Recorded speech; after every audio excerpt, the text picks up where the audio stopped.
Well, it's that time again, people.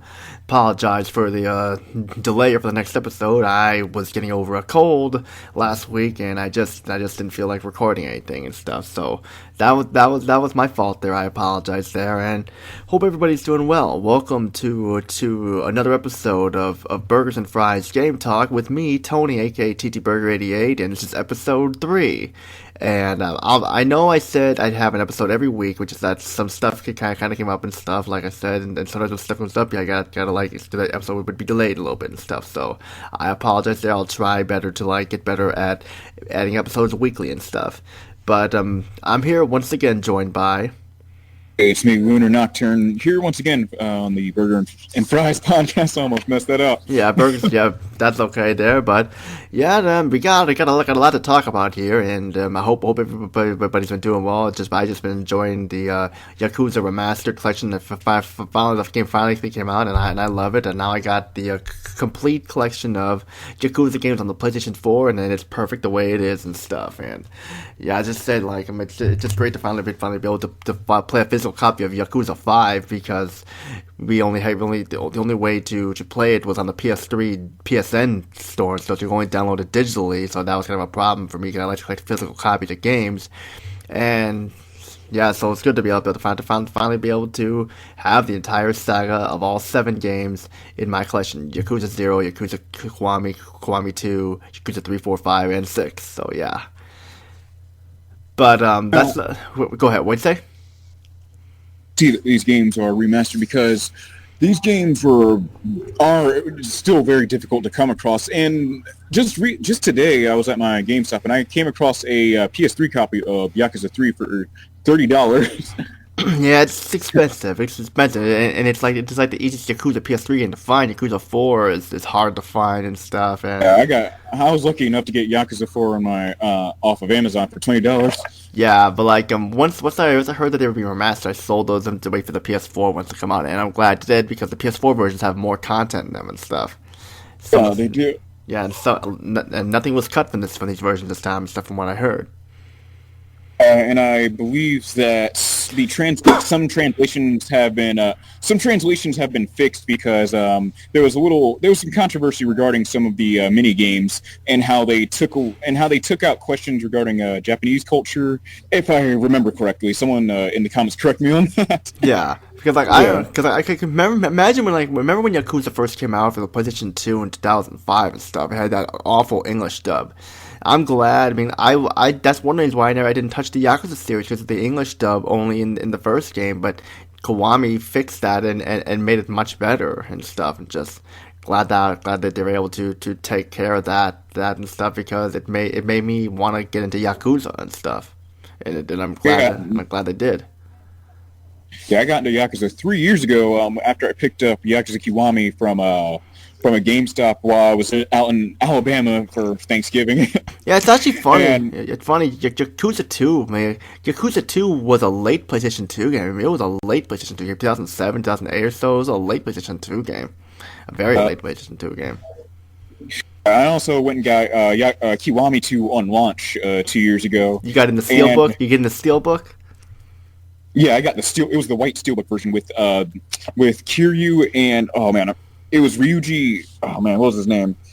I'm drawing a blank. Ryuji Goda, right? Yeah, we'll say that, yeah.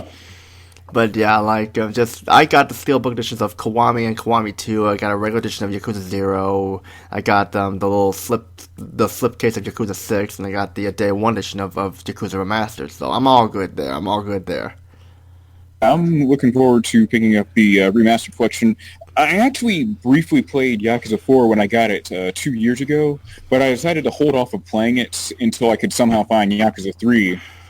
Because, these games are tied together one way or another, and, it could spoil the previous game, and then there's lots of stuff that would be lost without context, without playing the previous title. How true that is, yeah, how true that is. So, I'm glad we fixed it. That's why I held off on playing Yakuza 4 2 years ago.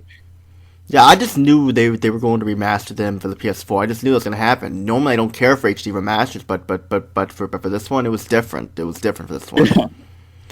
But yeah, like I think we talked about Yakuza long enough. We weren't even going to start off with Yakuza anyway. We're going to talk about start with Life is Strange, and like now me and Lunar here have played Life is Strange and Life is Strange Before the Storm, and I personally am more of a fan of Life is Strange Before the Storm. I mean, I think Chloe is a more developed character than Max and stuff, and I just feel like the story is better than the original Life is Strange. I mean, a lot of people don't really like the Life is Strange games. I mean, I kind of was like that and stuff, but deep down, I mean, at first I was like that, but deep down they're not too bad. I mean, I'm not gonna get Life is Strange 2. I don't like how it looks or anything like that. It just doesn't look that interesting. But like Life is Strange Before the Storm, just you feel for Chloe Price because of all the stuff that happened to her, losing her father, and it hurt her so badly that she had to turn to drugs and alcohol to cope with the pain and stuff. It's just poor thing. Poor kid went through so much and stuff, and the fact that her mom was struggling too, and the fact that like her mom had a new boyfriend and stuff, and she just didn't take it well at all and stuff. Just Chloe just like went through a lot and stuff. I mean, like, and then Rachel Amber was going to do that thing too. A little spoiler here. There's gonna be a spoiler here, like of how she finds. You go ahead. Oh, you did you something you wanted to say? A matter of fact, if you're watching this and haven't played the games, this is your one chance to turn around for the sake of spoilers, because we'll be spoiling. Yeah. Yeah. Yeah. The thing is, like, it's just like I remember when I first played the Life is Strange games at like at a friend's house, and it was a lot different than I thought it was gonna be. I thought Life is Strange was gonna be some like generic action game with a female protagonist and stuff, and I like female protagonists, but this one just seemed generic at first. But then I played it, and I thought it was pretty cool because like you like the first you could rewind time, or in Before the Storm you can backtalk, which I thought was cooler than rewinding time, because like you can get what imagine how that worked in real life if you can just get what you want by just backtalking someone or reverse time. That'd be pretty cool there. I remember I played the first Life is Strange very briefly back in back when I was a freshman in 2014, and what happened was I downloaded it on my PS3. I didn't really like it at first back then because I was like, okay. So yeah, I didn't like it. It was immediately deleted off my console after I played 10 minutes of it. And 4 years later, I went and got the first Life is Strange game, and I played through. I even got the platinum trophy for collecting all the photos, and it's pretty all right. And I've got mixed feelings on Life is Strange. Yeah, it's crazy. It makes like it sure was like a lot different than I thought it was gonna be. That's for sure. Cause it's some of the characters I didn't care for, like Nathan Prescott and stuff. I didn't like him and stuff, Victoria, whatever her last name was. Victoria. However you pronounce whatever her last name is, I've drawn a blank there and stuff. Victoria Chase. No, not Victoria Chase. Victoria. Whatever her name is, Victoria and stuff, and she was unlikable and stuff, and Kate Marsh you felt sorry for, and of course Max and Chloe you felt sorry for, and just that and that, but I don't know why, just something about Life is Strange Before the Storm was just better, because I just felt more for the characters and stuff. In my opinion, just something about the characters that like you feel like you have a strong relationship with the characters and stuff. The thing, it shows because I feel like Chloe was more developed than Max and stuff, in my opinion. I mean, I know the voice acting was changed in Before the Storm because of a voice acting strike, so none of the original actors came back except for in the bonus episode Farewell.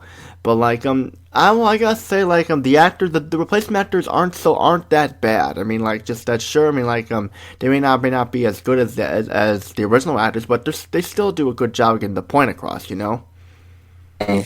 And matter of fact, I actually got the collector's edition of Life is Strange Before the Storm.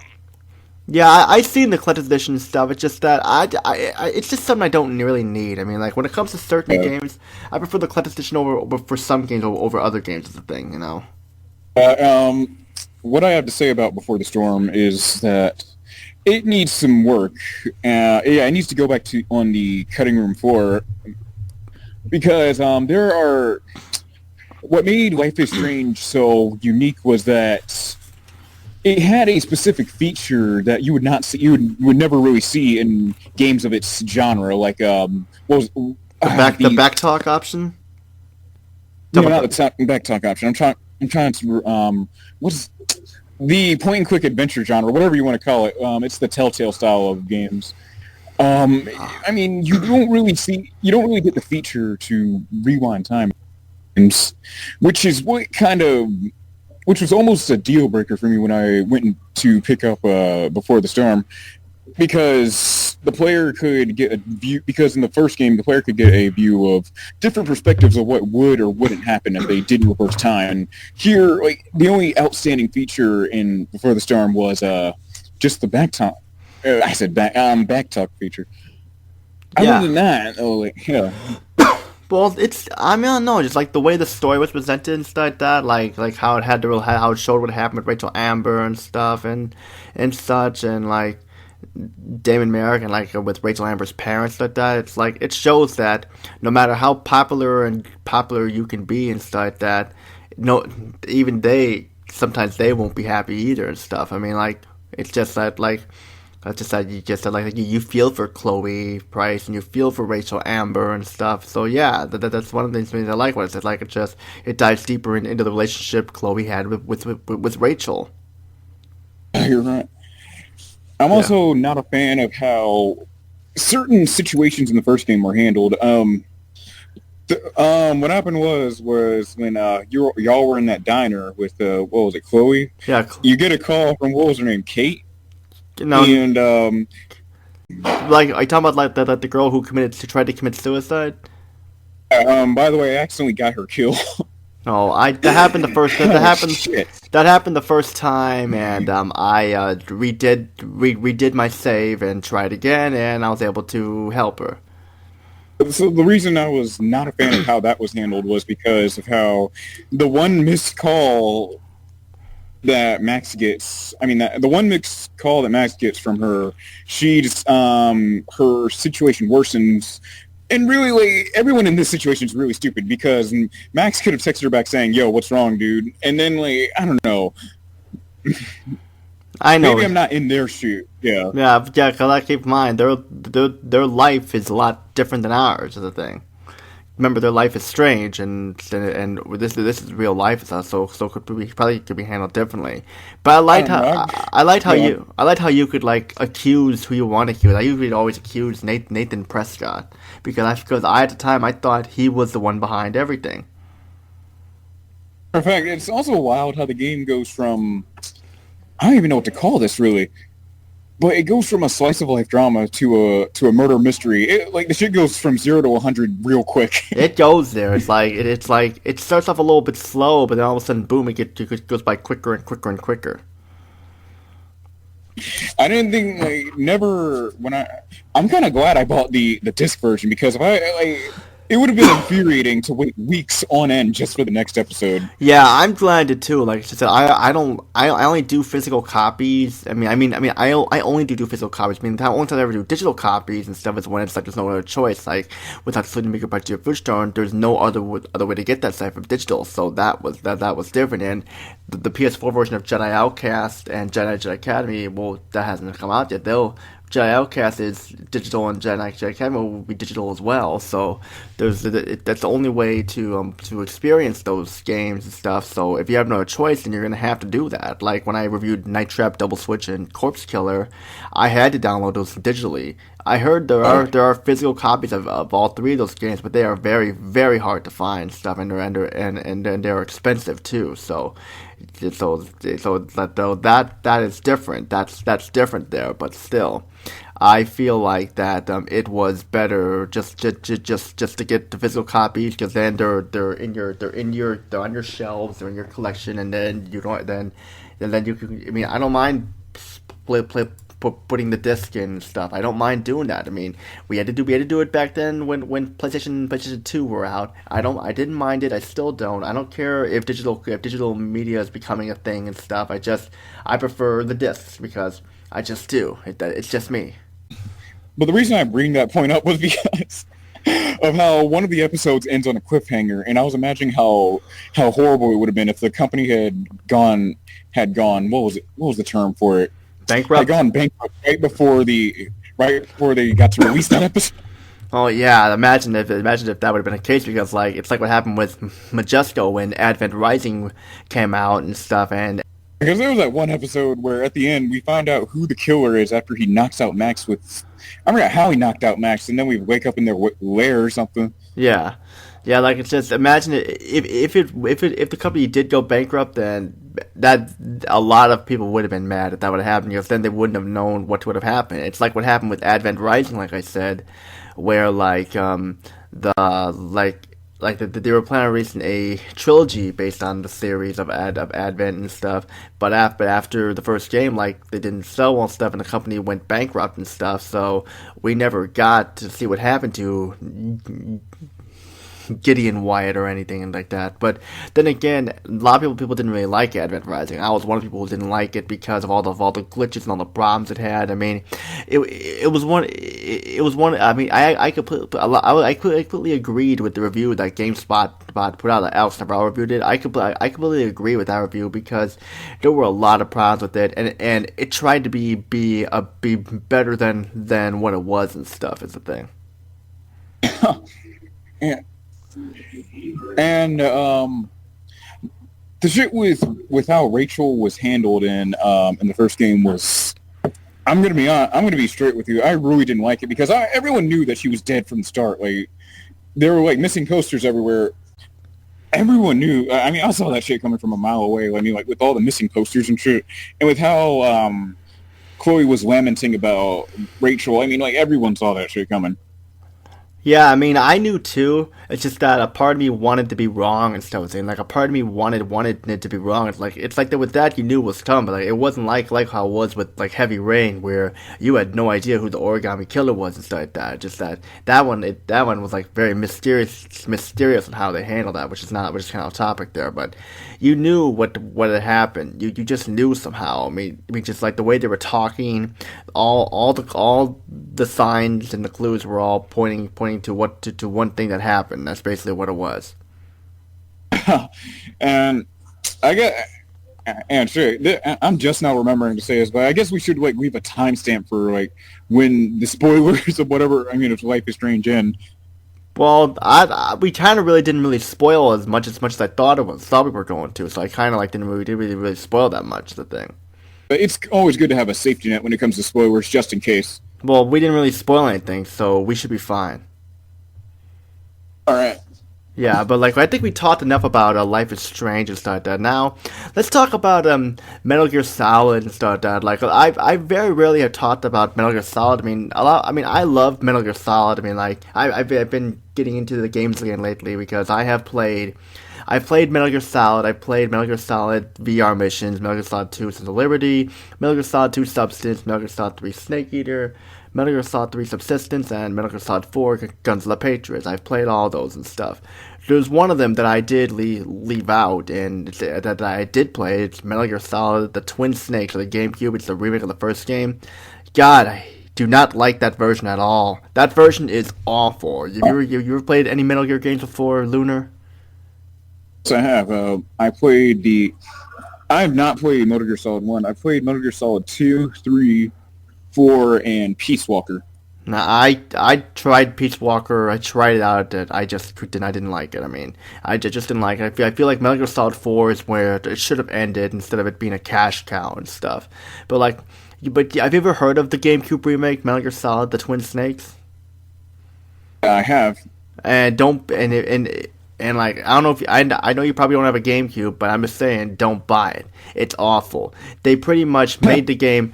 They pretty much made the game way too easy because they added a first person view like how they did in Metal Gear Solid 2 Sons of Liberty, and they pretty much just like hampered it with making the game super easy, and they changed all the voice acting around, and a lot of the voice actors sound bored or just don't want to be there.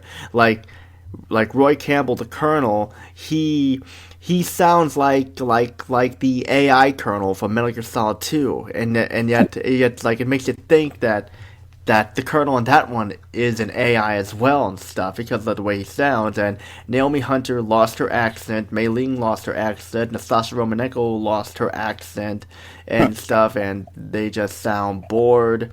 But like the codec that calls like are pretty much uses the images from like the first game, but they look all compressed and blurry and stuff.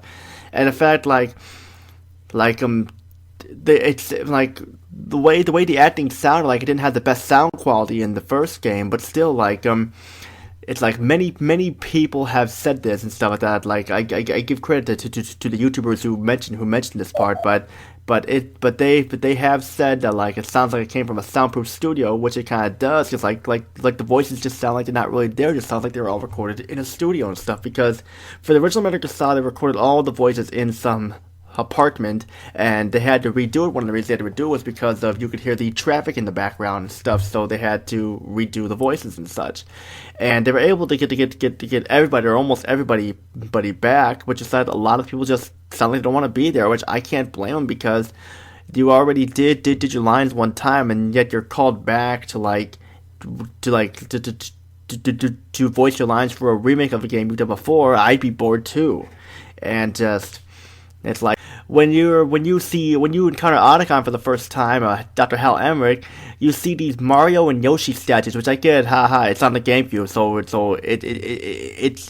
a paying homage to like Nintendo and stuff. But still, we don't need those in a Metal Gear Solid. We don't need to see those in a cutscene and stuff. I mean, I don't play Metal Gear Solid to see Mario and Yoshi statues on top of a computer and stuff. I don't really need that.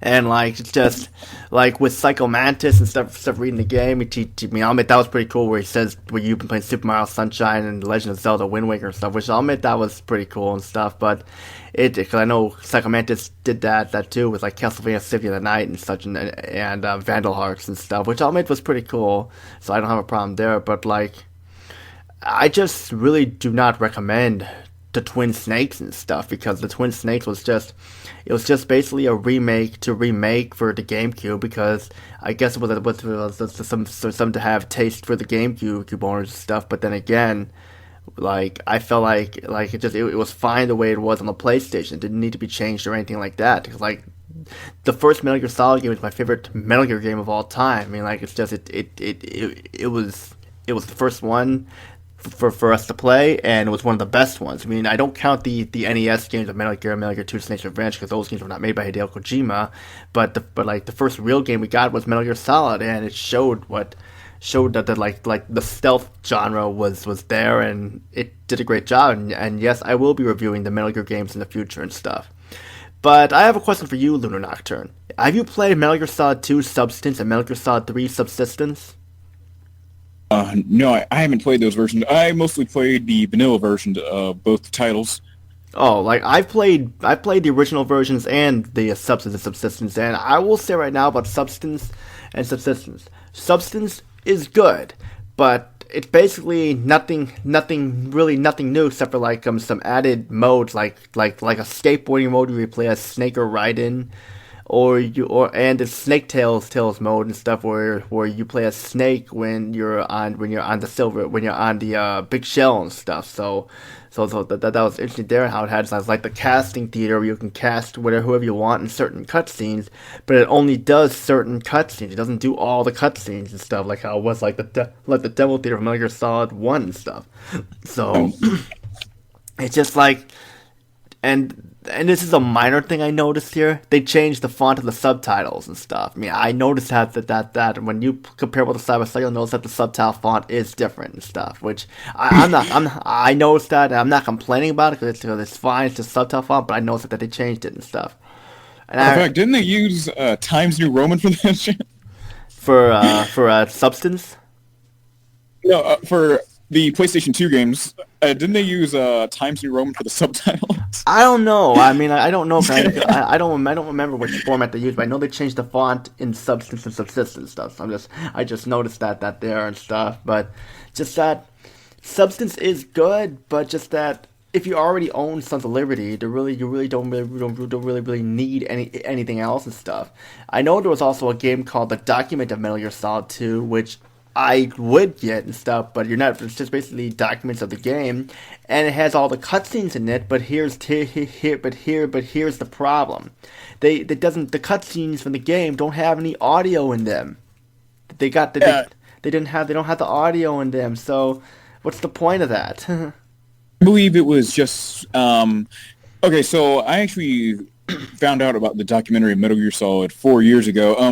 The reason why is because these were meant to look at what the scenes were supposed to be before the final product, and not only that, but the documentary also has a few playable sections of a level just to give an idea to the player or viewer, however you want to perceive it, on what was supposed to go into making this level when it comes to AI coding, level design. Yeah.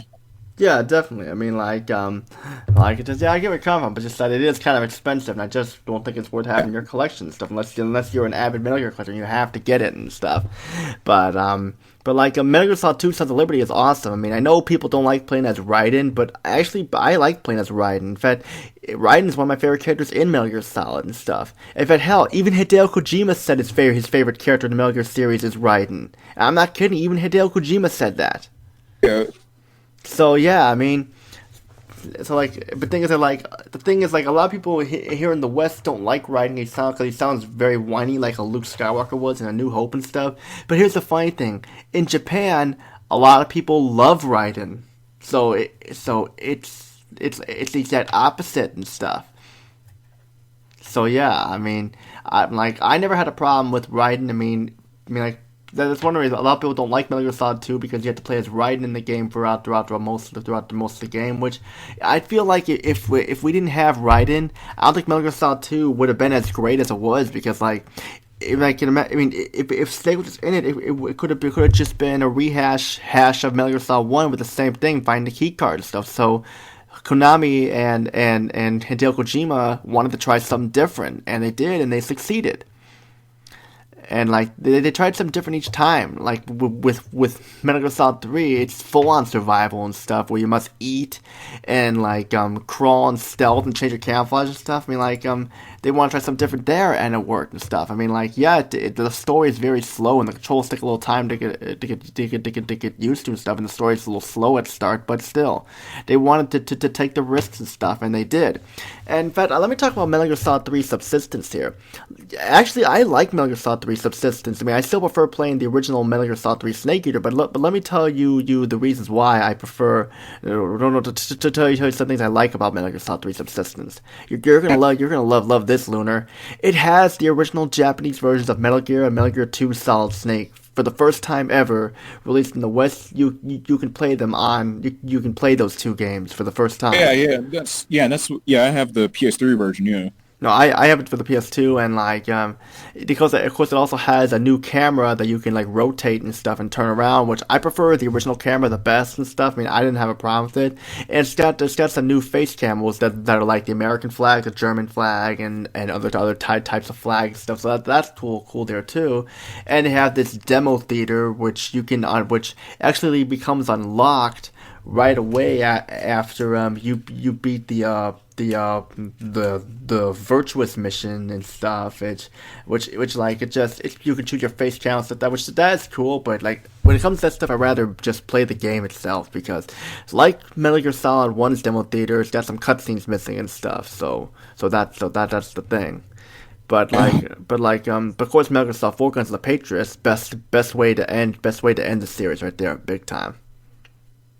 It is, and it puts it. It gave the not only the narrative but the player a lot of closure.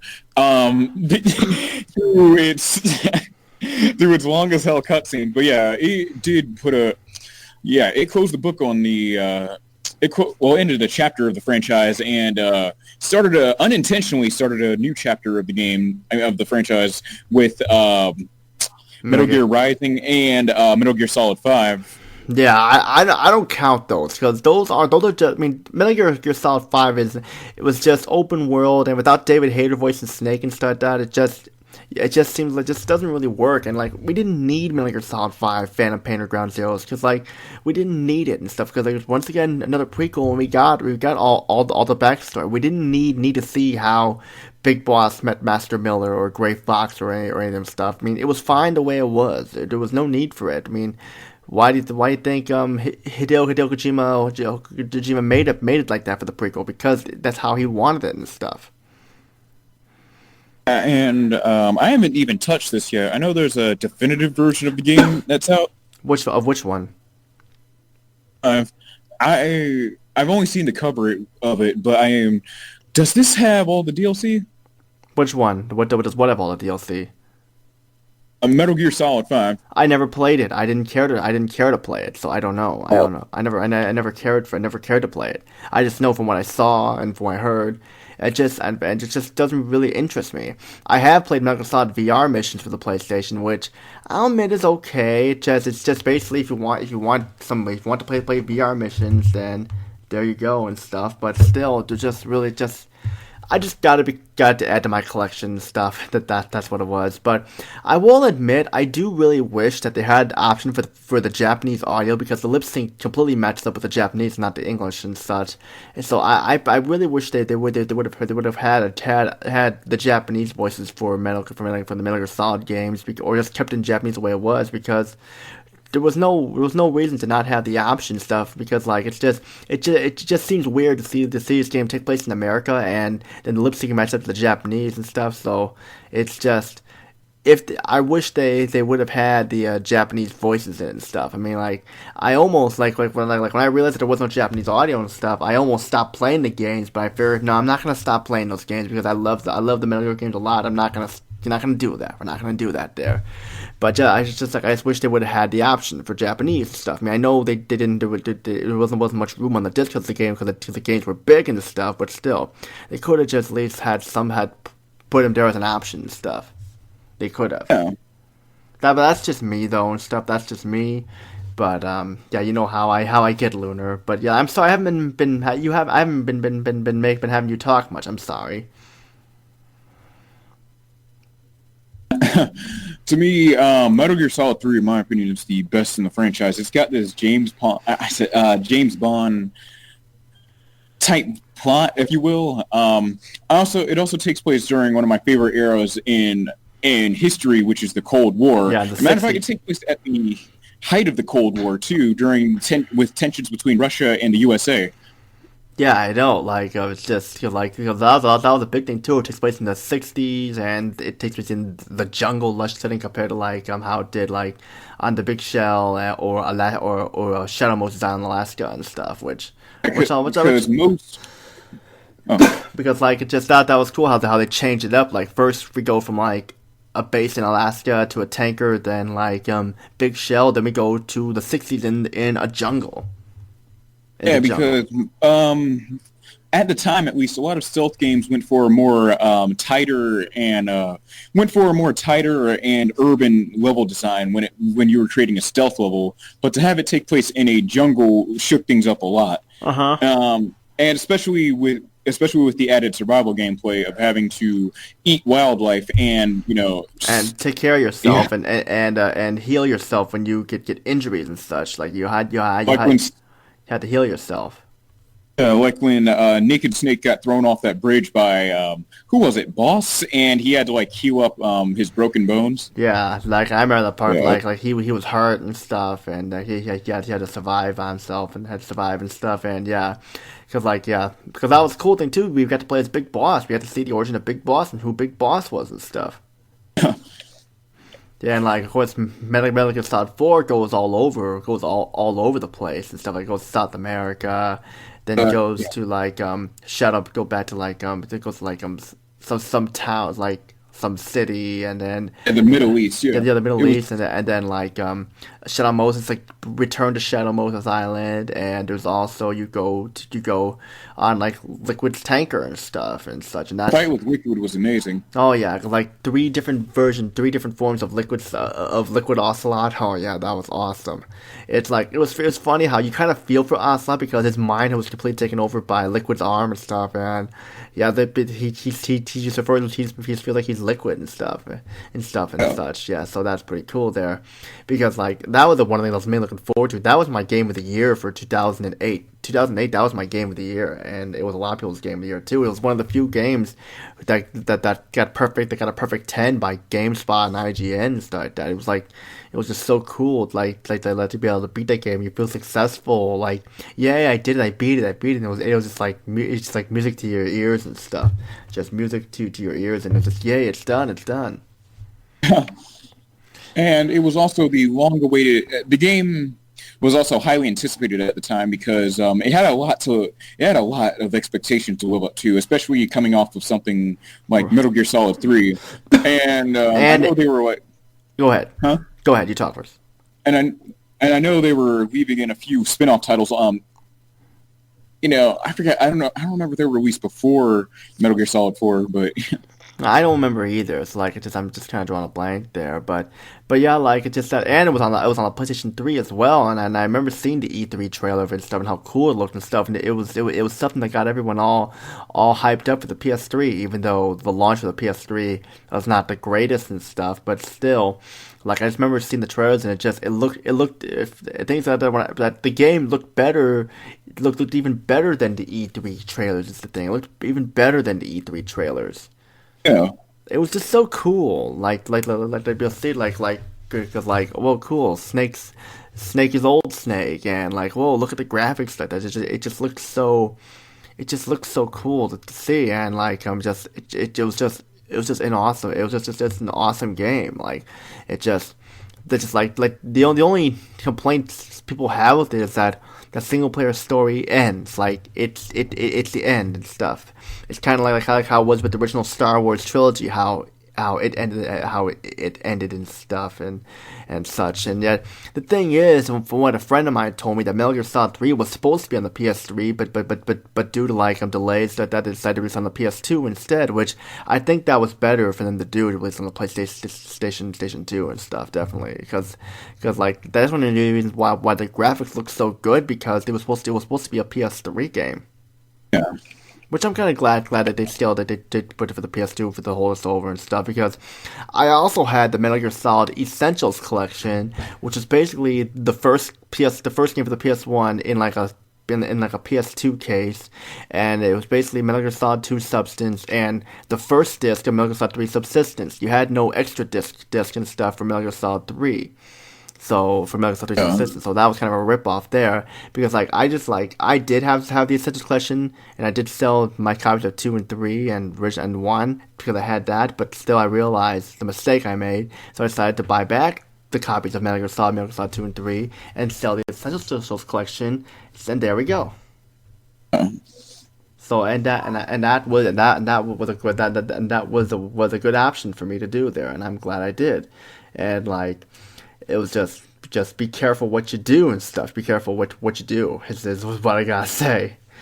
But like I know this is some here that I wanted to bring up, thanks to my buddy Razorblade 1812 here, which I may make a video on this in the future, but Razorblade 1812 told me that the PlayStation 5 might have some microtransactions in its system. Did you hear about that? I've never heard of that, but did he ever elaborate on how these microtransactions would be carried out? I mean, he just said, I mean, what does that mean? Microtransactions on a console? Well, like it's just that they'll help you. Like it's just basically where like if you get stuck, just like use this thing and to help you and stuff. It's just basically like a built-in game guide and stuff to help you and stuff. Oh, now I know what you're talking about. Yeah, the word microtransaction threw me off for a moment. Well, yeah, it's just I don't know. I mean, I'm not a big fan of microtransactions or loot boxes and stuff. I'm not either. So the chances are I may not get a PS5 because like it's just me. I'm an old school gamer mainly and stuff that, and because like the PS1 stuff. But it's just I really honestly God don't know if I'll be getting the PlayStation 5 because like it's just gaming these days is it's just be getting worse and worse as time went on and stuff. So I just feel like that maybe it'd be best if the PS4 to be my last console. I mean, like I know there's going to be a Quantic. Fact. I know there may be a Quantic Dream game and another Neptunia game on there, some JRPGs and stuff that I'm gonna want to play. But if you think about it though, you guys need to think about this here. There may not be a lot of games for the console stuff because like a lot there's like almost every game these days is multi-platform. It's not that many exclusives and stuff. I mean, PS4 does have a lot of exclusives like the Yakuza games and like the JRPGs I mentioned, like the Atelier series and the Neptunia games and Death and Request and Ark of Alchemist, which is a game I'm trying to get, but it's only digital only in the PS4, which is gonna make me a little iffy there to buy. I don't care for digital games like that, so I need to do some thinking there too before I even consider buying it. But the thing is with like that, just are you planning getting a PS5 or an Xbox Scarlet or whatever it's gonna be called? I'm gonna jump on the PlayStation 5 train and see what's what. I don't know. I don't know. I mean, I'll see what happens when they reveal the trailer. No, not trailer. Like they reveal the console.